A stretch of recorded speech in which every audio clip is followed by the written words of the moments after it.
I think just the sheer courage, not only for what they have done, the work they do. They've done everything we've asked of them. They've worn the uniform, they've gone where angels feet to tread, they've done a whole bunch of things that normal people would not want to do or be involved in. They've done everything we've asked of them. That's what really struck me.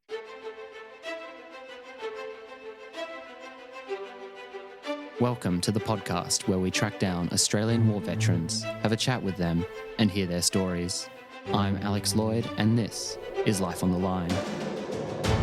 The single greatest sacrifice I've made is my family. We weren't out there to take country, we were out there to do something.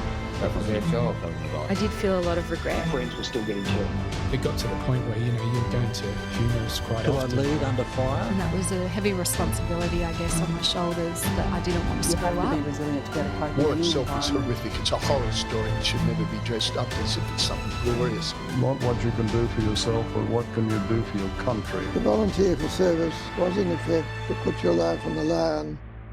On 8 July 2021, the Royal Commission into Defence and Veteran Suicide was established by the Governor-General. After years of receiving testimony from veterans and other relevant witnesses, the Commission's work is nearly over. An interim report was delivered in August 2022, and a final report is due this September in 2024. Meanwhile, they've also released a book, Shining a Light, Stories of Trauma and Tragedy, Hope and Healing, a publication to honour the lived experience of serving and ex-serving Australian Defence Force members and their families.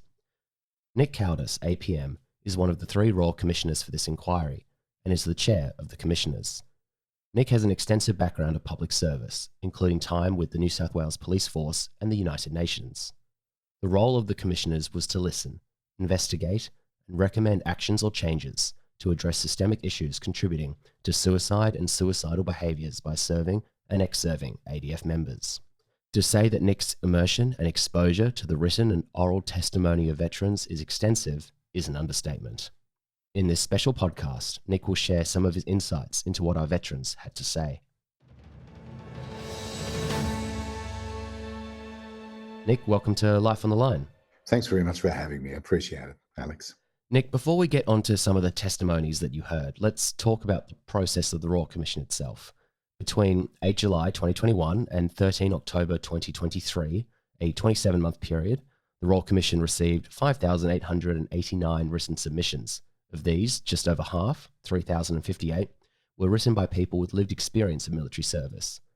As of May 2024, 845 private sessions were held with people with lived experience to share their story, and there were 101 days of live hearings from 344 witnesses, both veterans and otherwise, and you received some 230,000 documents attached to those.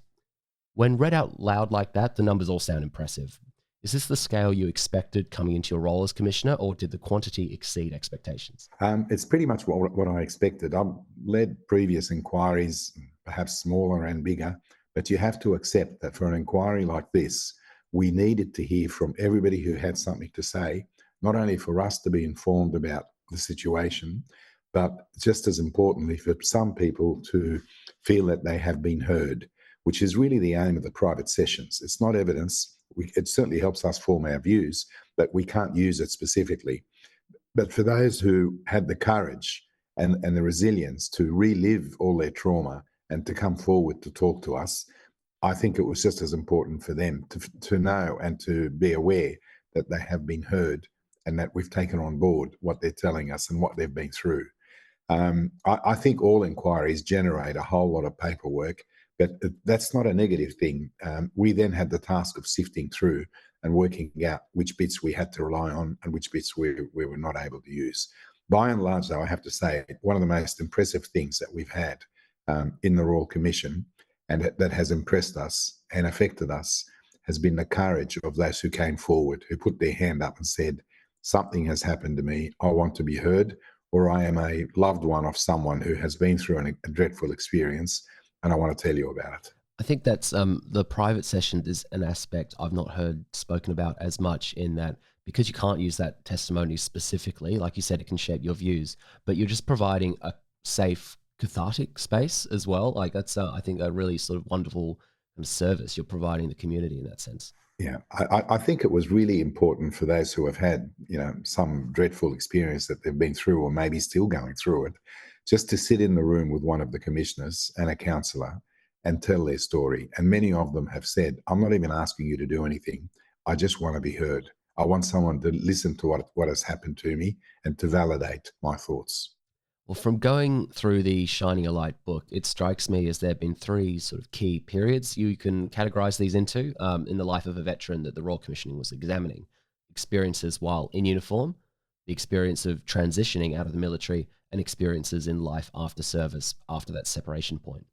Let's talk first about experiences while in uniform. Are there some particularly memorable witness testimonies or insights you can share? I think there's really too many, and I probably wouldn't be doing anyone justice if I try and single any out. But certainly some of the experiences we've heard about of sex abuse, gender issues, racism, bullying, the weaponisation of the complaints system, and the tempo of the deployments, which has been absolutely punishing for some people. Certainly we had 2 war zones going in Afghanistan and Iraq in the last couple of decades. That has taken a toll on thousands of men and women who have served. So it was important for us to consider the situation, as you very, very accurately outlined, Alex, the 3 sets of problems, certainly those that you experience while you're in uniform, and then later on when they're transitioning out and their experiences dealing with the Department of Veteran Affairs and going back into civil society. If I could just make a couple of points. We heard from many people that the ADF quite rightly says to people, look, we need to break you down and rebuild you again as a warfighter or whatever role that you're going to have. But unfortunately, there isn't really a program for, rebuilding you again as a civilian at the other end of your service. And that's something that we will be making recommendations about. And the ADF has taken some significant steps in that regard, and will continue to do so, hopefully. But essentially what we've done is we tried to catalogue a life cycle, if you like, of a member. So we started with selection, recruitment, the training regime that people go through at the academies, the various academies, and then the deployments and the operational issues, and then the transition, and then what happens to them afterwards. We've had a look at every aspect along the life cycle of a man or woman who has served in the ADF. Have you seen a difference, I suppose, in talking with veterans about their time in defence? Because you're outlining some of the sort of problems there and the kind of the negative behaviours and negative treatments occurring while in uniform. Has there been a marked difference to what a member might have gone through in the 90s versus the noughties, or that have different decades shown different problems or different severity of it, or has it been a real ongoing issue? I think it's pretty much been consistent. I don't think it's actually changed that much. We do need to acknowledge 2 things, though. One is that we think the vast majority of those who serve in the ADF have a positive experience and they're not broken. They come out and they move on to a good life and a productive life following their service. It is absolutely false to say that veterans are broken. They're not broken. There's just normal people who have had a bad experience that has affected them. So that's really important to note. The second issue is in relation to when people do come out of the service and while they're in, there has been a great deal of progress in terms of recognising these issues and trying to deal with them. As you're aware, probably, Alex, we've identified 57 inquiries that preceded us. Somewhere over 700 recommendations, I think it's 770 odd recommendations emanating from those inquiries. And even though most of them may have been ticked off, no one has ever actually gone back to check whether the intent of the recommendation has been acquitted, whether they've actually done what was intended to achieve. So it's one of the things we are very focused on at the moment, is to make sure we're not simply the 58th inquiry, making good recommendations that everybody will pat us on the back about, and then file them. And in that regard, and I'm probably getting ahead of myself, probably the single biggest and most important recommendation we have said we'll make, and we are making, is the establishment of a body that monitors these problems, acts independently, and reports publicly to the media, the public, and the government of the day, so that nothing slips through the cracks. Well, I think it is, the system's not set up to have the homework checked after the fact, is it? That you do the submission, as you say, everyone's happy, the media cycle then moves on, and then who's coming back and checking that things have actually been followed through, and a body needs to be empowered to actually enforce follow up and change. And that's not going to be the Royal Commission, because the Royal Commission is going to dissolve once that report has handed in. That's exactly it. Now, I obviously it'll be up to the government of the day whether they accept that recommendation or not. And I, for one, am sort of lying awake at night hoping and praying that they do accept the recommendation fully. The other point I just want to make, Alex, in relation to the recommendations that came before us and the inquiries that preceded us, some of those inquiries were very significant inquiries. A couple of them were Senate inquiries, and there were 2 reports from the Defence Abuse Response Task Force, DART as they call it, that had very significant findings about the thousands of people who came forward about a decade ago to complain of sex and other forms of abuse that they suffered while serving. Now, all of those inquiries, probably all of them, should have been a turning point at some stage where somebody said, gee, we better make sure that this doesn't continue to happen. It just hasn't happened. And I think one of the points we've made quite often is that the public and the media have a crucial role to play in bringing these issues into sunlight and demanding answers from the government of the day, or saying, what's happening here? And that hasn't happened. It simply hasn't happened. The scope of your recommendations also has to encompass multiple bodies. We're talking about, difficulties veterans had while in service. And so that's, from abuse and things like that, that's stuff that the ADF has to address. The process of transition, and I've heard veterans say this before, they train us to go to war, they don't train us to come home. You touched on a similar line of thought there. That's ADF and government related. And then we get to all the trauma caused in life after service, whether it's just slow or poor experiences with Department of Veterans Affairs, or what other bodies might be involved, and that's government and ESO perhaps. I mean, it's the scope required to address what I imagine the range of recommendations are going to be in the final report is immense, and you'll need the government to instill a body with great power to do that, because there's so many different elements that have to be addressed here. We've recognised the complexity of some of the recommendations we need to make, we must make, and we will allow for that. We're going to recommend reasonable timeframes and feasible recommendations that the government should be able to carry out. One of the other things we did, just in line with your question, is that we looked at previous Royal Commissions to see what lessons can be learnt. And we are certainly going to try and minimise the number of recommendations and keep it as tight as possible. But there is a lot to tell. We've gathered a whole lot of information that's important for the government, the public and the media to hear, to digest, and to hopefully for the government to act on. There's no shortcuts, unfortunately. It's going to have to be a very lengthy report that captures a whole lot of information and data that's landed on our laps. And the people who went to the trouble and had the courage to come forward, put their hand up, relive their experiences and tell us all about it, surely they're entitled to that, obviously. So, look, I think there will be criticism about the length of the report and whatever else.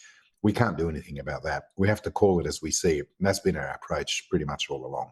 From all the written and oral submissions you've taken, all the testimony, what does sort of the data say is the greater pressure point? Is it the actual period of transition? Because transition could be planned, it can be unexpected, it can be long, it could be very quick because there might be an injury or something medical or a range of things.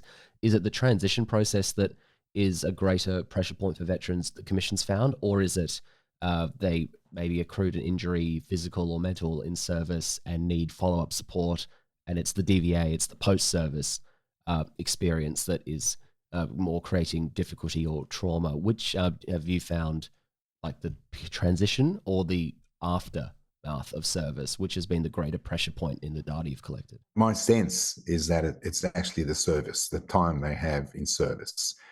That is often or sometimes compounded by the problems they experience in transitioning out, moving on to a normal civilian life, and getting their entitlements from the Department of Veteran Affairs.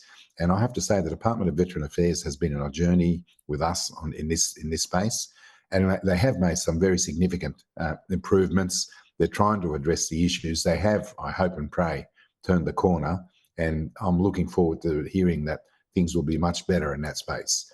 In terms of the service, which I think is probably the bigger problem than the transitioning phase, I don't know what's going to happen in this space. I obviously, again, hope that the ADF will take on board what we come up with. They have listened to what we've heard. In the last hearing block in Sydney, which was a few months ago, the Chief of Defence Force, the Chief of Army, Navy and Air Force, the Secretary of the Department of DVA and the Secretary of Department of Defence and the two ministers, Veteran Affairs and Defence, all in some form apologise for the trauma that's been caused to people and recognise the damage that has happened, that people have been hurt by their service. And I think some of those apologies were very genuine. And in fact, one senior officer broke down while he told the story about how he felt about not being able to fix the problems for everyone that was under his command. So I see that as a positive. I mean, the first step you have to take to fixing any problem is recognising that there is a problem. And I have to say, not the DVA, but certainly for the ADF, perhaps that hasn't been the case. I don't know that there was a genuine recognition of the magnitude of the problem and the sheer quantity of trauma that's been caused to various people over the last 25 or 30 years. I would hope we're there now, and I hope one of the things the Royal Commission has achieved is that we have shone a bright light on these problems so that they're now at a point where they're undeniable. They have been denied for decades. I hope they are no longer deniable. I want to read a short extract from the book, Shining a Light. About 2 million Australians have served their country's military forces since Federation. In joining, they surrender many rights and liberties they would otherwise hold as Australian citizens. They do so willingly, entering into a service contract with the ADF, under which they agree to live their lives largely at the whim of the command structure, doing what they are told, living where they are told, and moving when they are told. They voluntarily accept the risks of service, which can and often do, cause physical and mental injury, even death. In return, they expect the ADF and their nation to care for their health and welfare both during their service and after it. So I think you are really handing down the gauntlet there to the ADF for reform and change, not just apologies. Yeah, absolutely. You know, they say the tone starts at the top. We hope to hear a lot more from the leadership of the ADF, from the very top down, about welfare, about people saying we care, about people saying, tell us if there's a problem and we will act. We won't just sweep it under the carpet, all of which has happened in the past at various points in time. I really hope, as I said, that one of the things that the Royal Commission has achieved is that these problems are now front and centre, they're undeniable, and the expectation now will be that action is taken, both by the ADF, the DVA is already well underway, and the government of the day. I mean, these 57 reports which is a minimum number, I have to say. We think there are probably others that we haven't identified. But 57 reports, all of them landed on ministers' desks. All of them landed on prime ministers' desks. All of them landed on secretaries of departments' desks. And all of them landed on senior leadership within the Australian Defence Force. And yet they did not result in any marked action or improvement. And then what do you feel that can be done differently here to make sure that's not the case? More media attention, more pressure? Well, I think there's probably two or three things. Firstly, to have that body that I mentioned, which will monitor the implementation of our recommendations, but certainly more broadly than that, look at the problems, perhaps commission some research, carry out their own analysis, and then most importantly, report publicly so that the media, the public and the government get to hear exactly what's going on. If that doesn't happen, I hate to say it, but in some way, I think, I will certainly see our effort as perhaps having been wasted to some extent. So that's the one thing that we think ought to happen, obviously, when the Royal Commission finishes.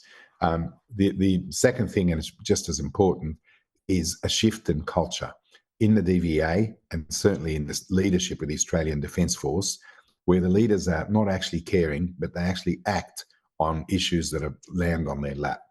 That simply has not been the case. They do what they need to do in terms of ticking the boxes and saying things have been fixed, but in reality, they haven't. And I haven't really seen anybody fully embrace the magnitude of the problem, admit that the issues are there until the Royal Commission started. Hopefully, as I said, we've turned the corner. And then the final thing is from the political end. I mean, nothing happens unless the political masters of the government departments demand that something be done. That simply hasn't happened. There hasn't been a minister on living memory really embrace these problems and demand answers. Bits and pieces have happened. Well-meaning, well-intended people have asked for answers on various issues, but nobody has really kept an eye on the broader problem, looked at the bigger picture, looked at the longer term, and made sure that things were on track. And hence, here we are with the Royal Commission. Do you feel you're seeing those early signs of change? I'm going to say I'm cautiously optimistic. I think the Royal Commission has hit the mark in many ways in simply highlighting these issues, making them undeniable. As I said, I won't repeat myself, but the bottom line is I would hope that we have contributed significantly to turning the corner. I have to be cautiously optimistic. I can't be pessimistic. We've got to, I mean, human nature will kick in, and I hope that a lot of people in very important, pivotal positions will really pick the ball up and run with it now. That final report is due to land in September, so I'm sure there'll be a lot of coverage at the time and then dissecting of all the recommendations and further things we've talked on here today. In the interim, the Royal Commission has published a book which is available for free online, Shining a Light. What was the inspiration behind this book? Why create it? It's simply another step, but certainly a very important step in allowing people who have been traumatized, people with lived experience, whether they're relatives of a serving member or a former member, or whether they are a serving member or a former member, it's a chance for them to be heard, for posterity to capture their thoughts and experiences and trauma that they've lived through. And many people, as I said earlier, have said to us, I'm not even asking you to do anything. I just want to be heard. No one has listened to my story for 20 years or 25 years or whatever it may be. And this is really an important step, documenting lived experience of people and giving them a chance to be heard. And I'd just add, if I may, Alex, that we've gone to some lengths to try and have some positive stories in there as well, some stories of hope. It's not all negative. There are many people who have had very positive experience and have a great deal of hope that they can share with others. And we've tried to highlight that as much as the traumatic experiences that people have lived. And as I mentioned earlier, we think up to 80% of those who have served have a positive experience and move on to a happy, prosperous life when they leave. I was wondering about that because obviously the nature of what the Royal Commission is investigating will draw more testimony and submissions from those who've had the negative experience at one end of the system or another, and that's to be expected. You're examining the points of failure, what needs to be fixed. But on the other side, most veterans transition well, most have a great career, all that kind of thing. So I was wondering how many submissions or testimony you heard where their transition was smooth, or they felt they were supported, or they have had a positive post-service experience, or they had a positive in-service experience. Were you seeking those positives as well to kind of counter or to sort of show this is what a good career or a good transition looks like? Yep, certainly. And we did get quite a few of those where people had a positive experience and they were happy to share it. We've also heard from people who, again, on a positive note and on people, sharing hope with others, such as an equine therapy program, canine therapy. There is a group that takes teaches veterans to surf together. There's a group in West Australia that has veterans come in, really traumatised veterans, and helps them build surfboards together. Just really terrific, programs. There's also Disaster Relief Australia, which does tremendous work in the disaster relief area. Again, volunteers, not only from the military services, but also from police and emergency services. Really positive, hopeful activities that I think are very important to highlight. And we've tried to do as much of that as we can. The other point I'd like to make is we certainly hope and pray that what we come up with does not in any way diminish the Australian Defence Force. What we want to see is a vibrant, resilient workforce within the Australian Defence Force that feels happy going to work every day, feels valued and protected, and defends all of us. They are our Army, Navy and Air Force, and we would not for a minute want to do anything that diminishes that. We want them to have that really resilient workforce that's looked after and valued by the hierarchy and the community, and then they can go forward. I hope we've laid some groundwork to make that happen. As we start to close out, Nick, I wanted to ask what struck you most about the veterans who testified? What was your overall impression of them? I think just the sheer courage, not only for what they have done, the work they do. They've done everything we've asked of them. They've worn the uniform. They've gone where angels fear to tread. They've done a whole bunch of things that normal people would not want to do or be involved in. They've done everything we've asked of them. That's what really struck me. By and large, I hope that we look after them better than we have in the past to repay the fact that they have done what we have asked of them. I think there's some real issues with the deployment cycle, the operational tempo, And I would hope that, with all these developments on the world stage, the tensions in the region, AUKUS, all of that stuff, human beings are the most important thing within the Australian Defence Force, and that is often stated that they are the most important asset. Frankly, they've not been treated as the most important asset thus far. They must be from now on. Well, Nick, that is inspiring words, and you have done, I think, just from the outside, an incredible job steering this commission over the last few years. It's an incredible undertaking, and I look forward to sort of seeing what plays out after the report lands, and hopefully that these powerful recommendations you're making get enacted. So thank you so much for everything you have done and your continued advocating for reform in this space. Thank you. Thanks so much for having me, Alex. Your role and the media's role generally is going to be absolutely crucial in what happens next. So thank you for your interest and thank you for highlighting these issues. Thanks for having me, Alex. Help is available. If this conversation has triggered anything for you, call Lifeline on 13 11 14, available 24/7.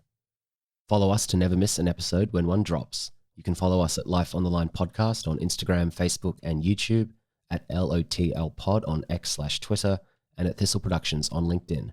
Our website is www.lifeonthelinepodcast.com. Life on the Line is brought to you by Thistle Productions. Artwork by Big Cat Design. Music by Dan Van Werkhoven. Thank you for listening, and lest we forget.